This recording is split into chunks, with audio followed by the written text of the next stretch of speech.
What's up guys, welcome back to GetPsyched. Now we've had about a month or so of a break as I've been kind of investing in my other project, which is my private practice Psychology Scotland, taking up quite a bit of time, but managed to free up a bit of time to do a video for you guys today, so I'm really glad to be back.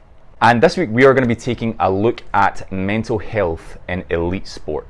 Don't forget guys also to subscribe to GetPsyched. You can hit that little subscribe button and you can hit the bell next to it and you get weekly reminders every time we upload. You can also like today's video and comment, I'll be sure to get back to you.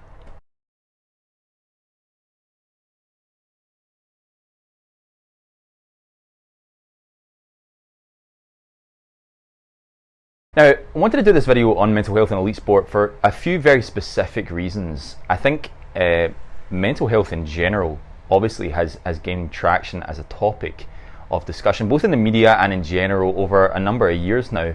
But mental health within elite sports seems to have been a bit of an area where it's been overlooked or not considered as much. And when we look at some of the big sporting events that are ongoing right now and have gone on recently, such as the Olympics or the football Euro finals and things like that, the topic of mental health in elite sport and with elite professional athletes has really started to gain traction. Mental illness and mental health difficulties are a massive issue for a lot of people in the kind of general public. And Mind and the World Health Organization recently stated that 1 in 4 people in the general public will experience a mental illness every year. Now that's not to say that 1 in 4 people will experience a mental illness in total. Every single year, 1 in 4 people, that could be different people of those 1 in 4, will experience a mental illness to some degree. So mental health difficulties and mental illnesses are a massive issue within the general public. And it's really easy to think of people in elite sport or professional athletes are out with that general public population.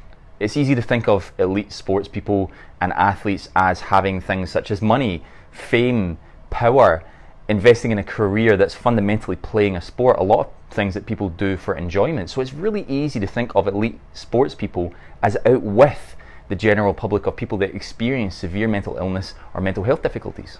However, it's absolutely not the case, and I think this has been a kind of underground issue for a long time, and it's some of the stuff that we're going to get into a little bit, particularly after some research conducted by Mind that looked at some of the mental health difficulties that elite sports people experience.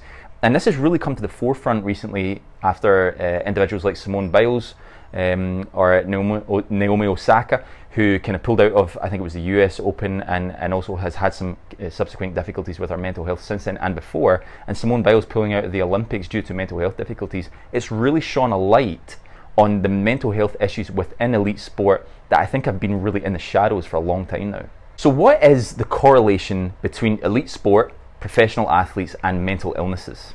Mind recently conducted some incredible research on really unpicking and unpacking what the mental health difficulties or what the foundations of those mental health difficulties are that so many professional athletes and elite sports people experience. And they found that it was the pressure and expectations within their roles that really are part of the foundation of what lead to mental health difficulties amongst elite sports people. Now, within the pressures and expectations, there were 3 main branches of kind of roots to mental health difficulties that elite sports people faced. And the first one was the concept of leaving their profession. Now, for me, I thought this was really quite telling. I know a lot of people watch GetPsyched videos from different countries and things like that, but in Scotland and in the United Kingdom, often what can happen is that there can be young sports people, particularly in professional football, as this is kind of the national sport here, that from a very young age can be, very good at football, can show a lot of potential, a lot of ambition to progress a career in professional football, even up to the age of like 16, 17, can be taken out of school and put into sports academies and even play professional and semi-professional sport at that age.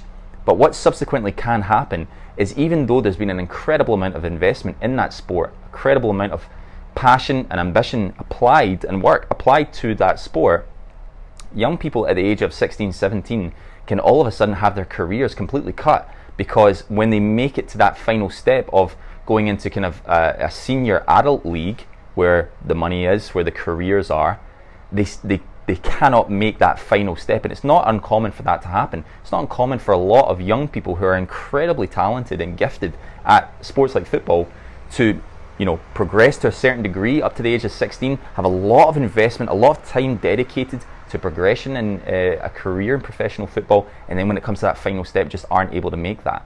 by the age of 21, a lot of young professional football players, young athletes, struggle to make it into those adolescent, those hierarchical leagues where the careers are really built. So it's not uncommon for people to have extensive careers in their youth that just don't transpire into their adulthood. And what transpires from that is that these young people have invested so much time and effort into the development of their sport. You know, they've gone out of school, they maybe don't even have that many qualifications due to the amount of investment they put in progressing a career in professional sports, and then it just doesn't work out. Mind conducted this research and found that a lot of athletes often stated that sometimes it takes just one bad performance or one bad game for their career to be totally turned on its head. So you can start to see how within pressures and expectations, this concept of leaving or no longer being part of the career progression of professional sports can be really, really impactful upon people's mental health. And I think a lot of the times when we think about pressures and expectations, one of the questions is, well, everybody in the general public experiences pressures and expectations within their role.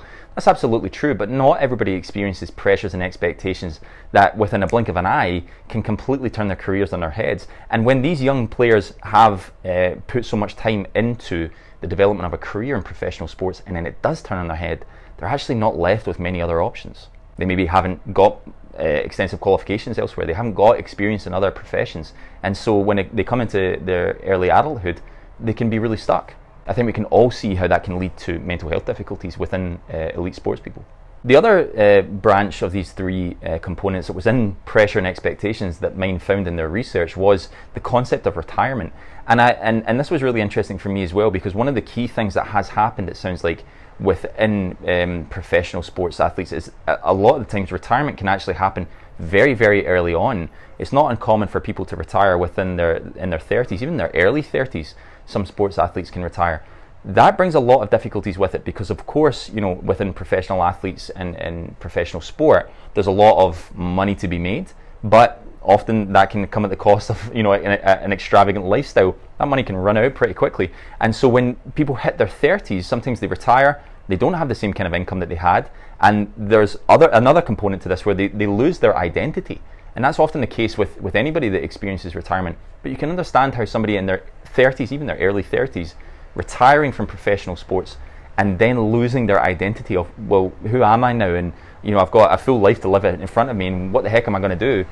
You can start to see how retirement can be a really challenging component to the pressures and expectations that elite sports people experience. The third component that Mind found within their research that was a part of the pressures and expectations that elite sports people experience that can lead to detrimental impacts upon their mental health was the concept of struggling in silence. And I think that was a really interesting part to this as well, where actually when you look at the systemic issues within elite sports, talking about your mental health is seen as almost like a taboo topic, and only in recent years has it become the done thing, or a powerful thing for professional athletes to come out and talk about their mental health. When talking about struggling in silence in this research, Mind found that professional athletes often felt that when they were experiencing mental health difficulties and felt that pressure, that expectation to come out and talk about it, there was a real fear that it would be detrimental to their careers, that in some way talking about mental health difficulties or confessing that they were experiencing mental illnesses in some way would get in the way of a career progression.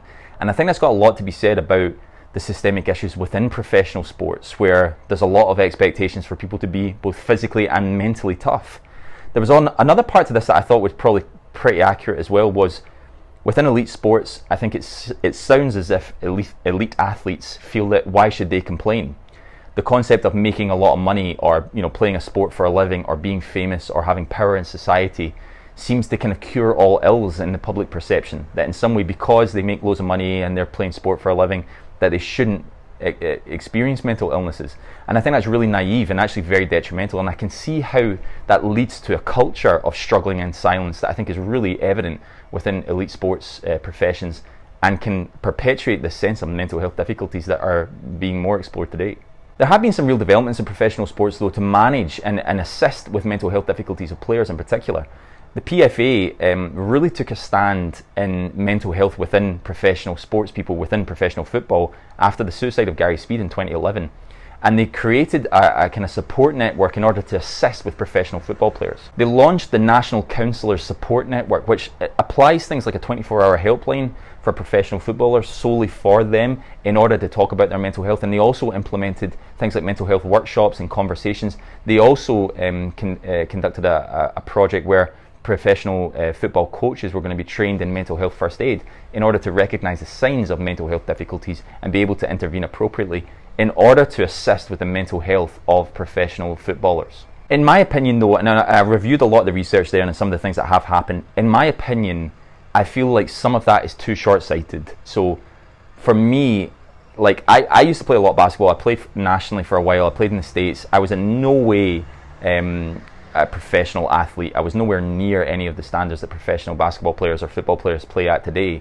But I remember feeling the real mental health ramifications from the pressures of playing at a certain level and then not being able to perform, which definitely happened in my career multiple times. So I kind of know what this is like, and I feel that when we put appropriate structures, all these things like the PFA, what they've done there, sound really appropriate and will be helpful for professional athletes. But there is a culture of severe expectations within our athletes that we expect the world of these people. Sometimes they're revered as superhuman, that in some way for them to make a mistake in their professional sport is just completely unacceptable. I'm a big basketball fan, and in the NBA there's a really high profile player called Ben Simmons, who during the playoffs last year was completely ostracized by his team and by his city pretty much because he didn't play well. And you can see how an entire city turning their back on you can have a pretty impactful influence on your mental well-being. I think anybody could argue that. I think also things like racism in sport, you know, when we look at the situation at the Euros, the semi-finals against England, against players like Sancho and Marcus Rashford, just shocking behaviour where these players have to endure such criticism, but it also taking on a racial element as well, which particularly is focused obviously to black players, but you can also see without, you know, any evidence, obviously that would be the case, that you know, racial influence in sport projected by the fans will have an impact on these players' mental well-being.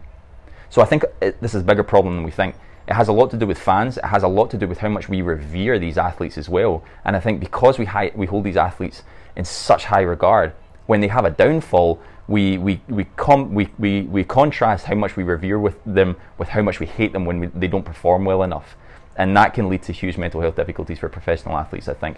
And there's more work that needs to be done there. Thanks so much for watching this week's episode of GetPsyched. This week we've been taking a look at mental health in elite sport, give you guys a bit of content and something that I think is really applicable, a really key topic in today's society. If you've enjoyed today's video, guys, then make sure to hit that like button. You can hit the comment button as well, and you can make a comment and I'll be sure to get back to you. And you can subscribe to GetPsyched as a whole and hit that little bell next to the subscribe button and get weekly reminders every time we upload. Thanks again for watching, guys, and hopefully catch you next week.